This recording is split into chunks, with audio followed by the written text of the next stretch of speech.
పల్లవి, అక్షిత, కాలేజీలో మీకు singing competitions ఉన్నాయి కదా, మీరిప్పటి నుంచే ప్రాక్టీస్ స్టార్ట్ చేయాలి. అప్పుడే మీరు బాగా పర్ఫామ్ చేయగలుగుతారు. రండి, మీ ఇద్దరికి నేను ట్రైనింగ్ ఇస్తాను. పల్లవికి అడక్కపోయినా నువ్వు ట్రైనింగ్ ఇస్తావు, నాకు ట్రైనింగ్ ఇస్తావా? తన దృష్టిలో పల్లవి వేరు, నువ్వు వేరు కాదమ్మా, ఇద్దరు సమానమే. ఇద్దరు సమానం ఎలా అవుతారు బావగారు? ఒకటి ఎలా అవుతారు? అదేంటమ్మా? అంతే కదా మావయ్య గారు. అక్షిత ఎవరి బిడ్డ? నా బిడ్డ, అంటే ఈ ఇంటి బిడ్డ. మరి పల్లవి ఎవరు? ఇద్దరు సమానం ఎలా అవుతారు?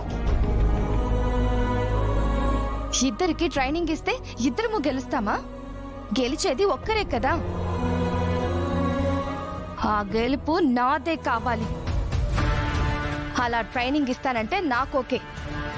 టీచర్ స్టూడెంట్స్ అందరినీ సమానంగానే చూస్తుంది, అంతేకాని సొంత వాళ్ళు బయట వాళ్ళు అనే భేదాలుండవు ఇక్కడ. అయితే నీ ట్రైనింగ్ అక్షతకి అవసరం లేదు. వైష్ణవి, అనవసరంగా మనస్పర్ధలు పెంచడం తప్ప నువ్వు మాట్లాడేదానికి ఏమైనా అర్థం ఉందా? తను నేషనల్ అవార్డు తీసుకున్న సింగర్. ఎవరైనా మంచి గురువు దొరికితే చాలని చాలా మంది వెయిట్ చేస్తున్నారు.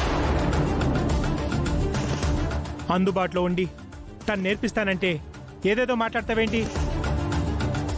అక్షిత్ అయితే చిన్నపిల్ల, తెలియకపోవచ్చు. నీకు అర్థం కాదా? మాకు అర్థం కాదులేండి పెదనాన్నగారు. మీరు ఎన్నైనా చెప్పండి, ఒక్కటైతే నిజం. పెద్దమ్మకి నాకంటే ఆ పల్లవినే ఇష్టం. ఒకవేళ ఇద్దరిని కూర్చోబెట్టి ట్రైనింగ్ ఇచ్చినా ఆ ట్రైనింగ్ లో ఆ పల్లవి గెలవడానికి, నేను ఓడిపోవడానికి చేస్తుంది. నా కూతుర్ని కాంపిటీషన్ లో ఎలా గెలిపించాలో, ఎవరి దగ్గర ట్రైనింగ్ ఇప్పించాలో నాకు బాగా తెలుసు. పద బేబీ, వెళ్దాం.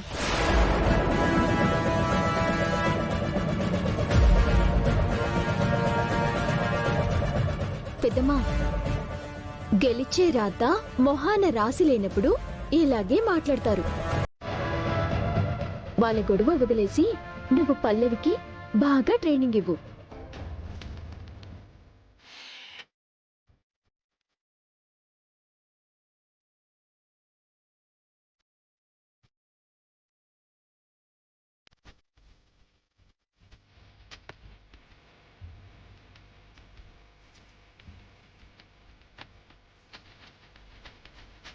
అది మొదలు పెట్టేస్తే దానికి రావద్దు.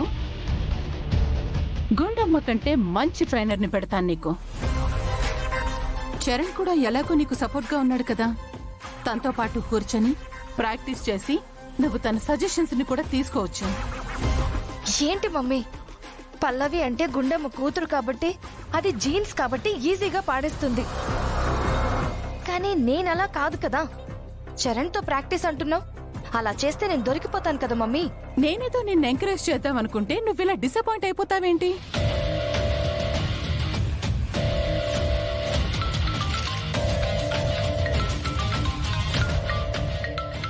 శాన్విక, చెప్పు శాన్విక. సింగింగ్ కాంపిటీషన్ కి ప్రాక్టీస్ చేసావా?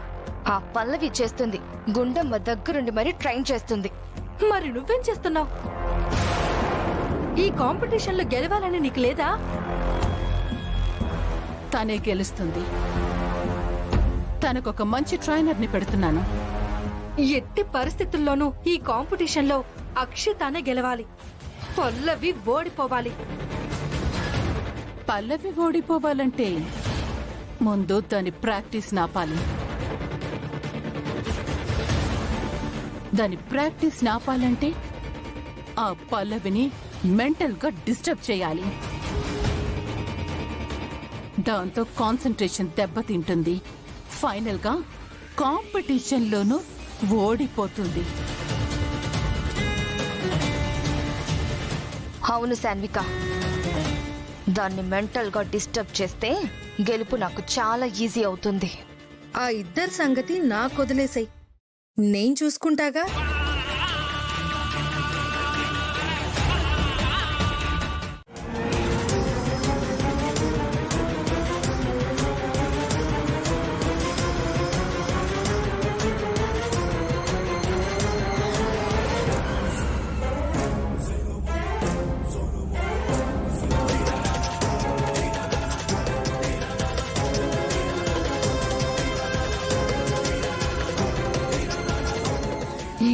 గుండమ్మని లేపేస్తే హ, ఆ పల్లవికి అంతకంటే మెంటల్ డిస్టర్బెన్స్ ఉండదు. చెప్తా.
ఈవని చూస్తే సింగర్ గుండమ్మలా ఉన్నారండి. అవును.